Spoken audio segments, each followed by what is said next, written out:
Hi everyone, hope you are all doing well and welcome back to another video on New World. So over the last couple of stages of testing I've been running a Musket Hatchet combo and I really enjoyed the Hatchet. The sustain from Berserker seemed like a great boost and it fitted in really nicely with my playstyle.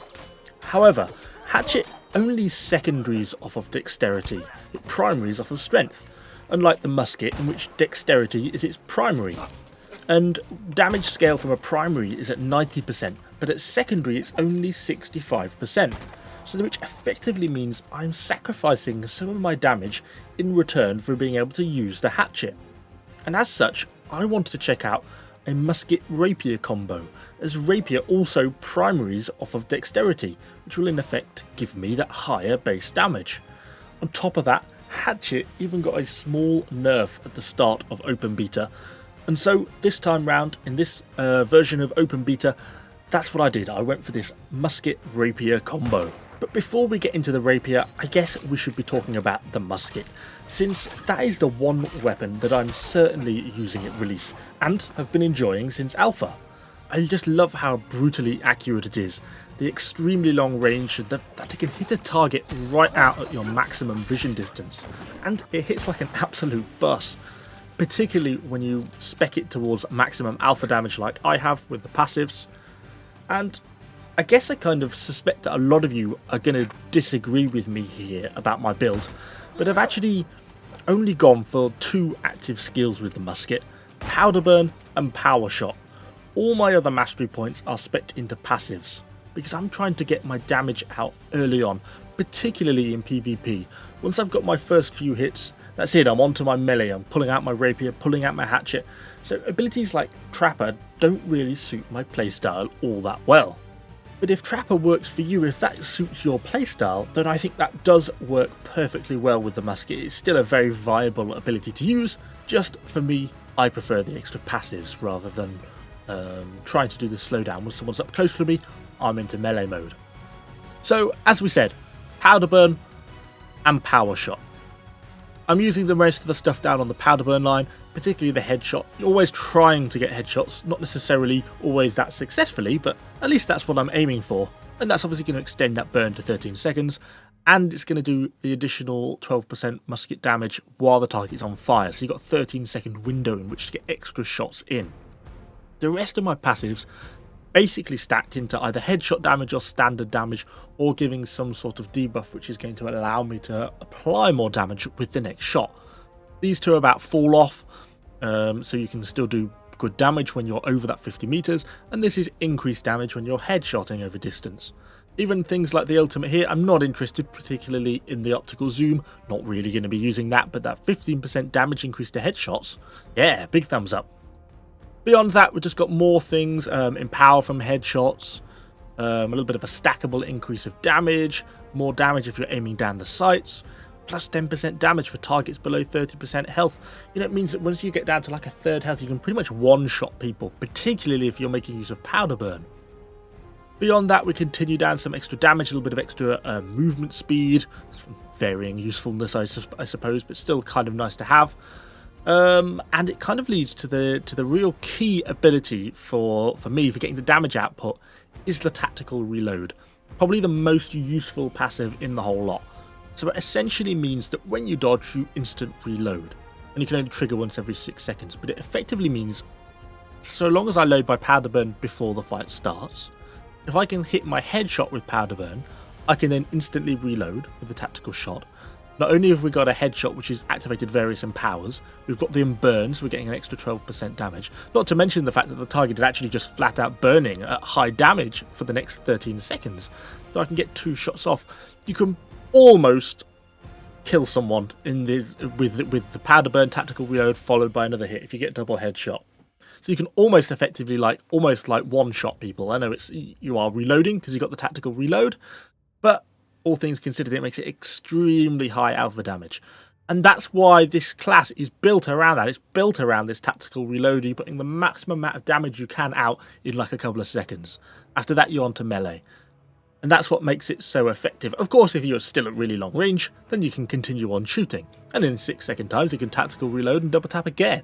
And you've also got your power shot to load up as your second ability if you want to, if powder burn is still on cooldown. Opens up a few interesting sidelines though. For example, I've heard the idea that you should perhaps be wearing medium armor for this setup, as it has a much shorter sidestep dodge animation, rather than the longer dodge roll of using light armor.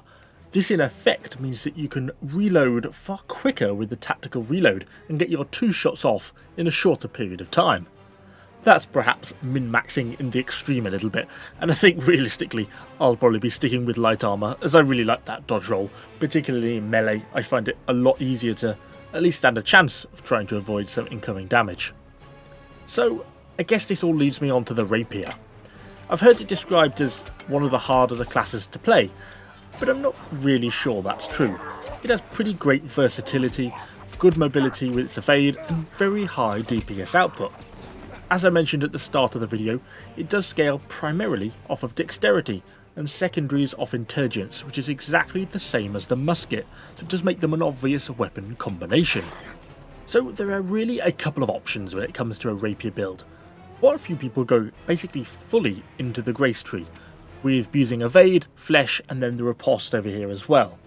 So the riposte effectively acts as, well, I guess as the name suggests, a riposte, a counter-attack.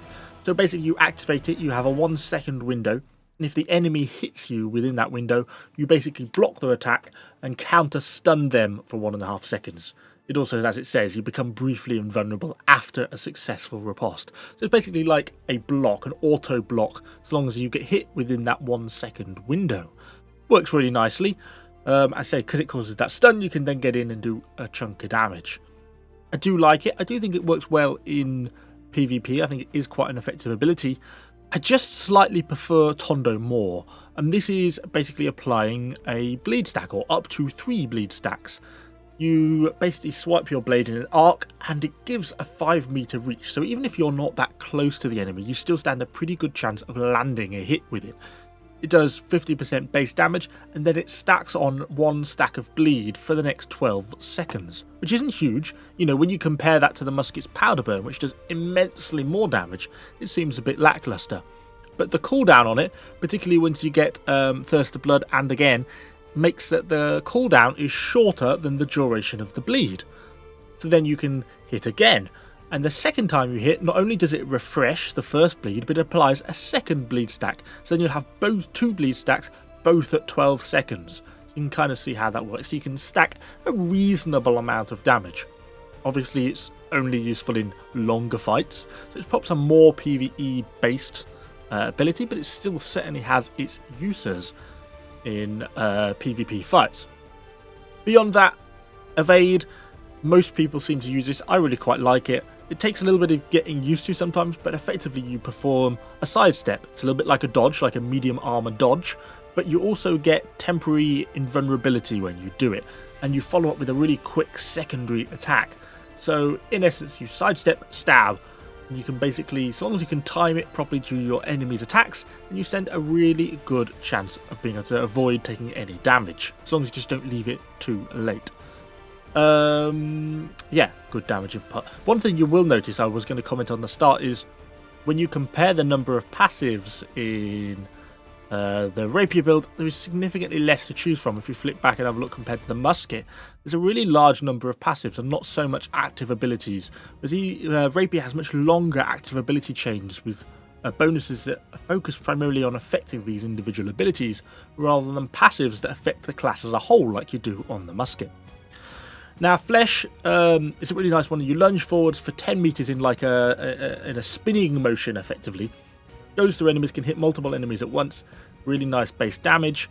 I really like the fact that if you get a kill with it, your ability reduces its cooldown by 80%. It puts it down to a couple of second cooldown, which is really, really nice. And if nothing else, it is really handy for getting across rivers, because that 10-meter duration means you can pretty well cover any small rivers without having to wade through the water. So it's actually quite nice just as a movement speed buff. Works quite nice as a build. Does give a reasonable good amount of flexibility. I like things particularly like the evade. You can also use flesh to sort of disengage from combat, particularly in PvP. If you find yourself getting a bit overwhelmed, you want to put some distance between you and the enemy, maybe then to flick back to your musket and then reapply a bit more damage that way, then I think that works quite nicely as well.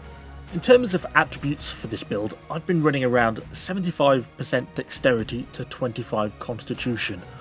This will change slightly once you hit to level 60, and with good equipment, essentially you'll get 500 attribute points, and I would stop putting points into dexterity at around 300, which should put me at about 200 constitution, which will give you a little bit more survivability. It does make for a very flexible build. The mix between range and melee gives you a lot of options in both PvP and PvE settings.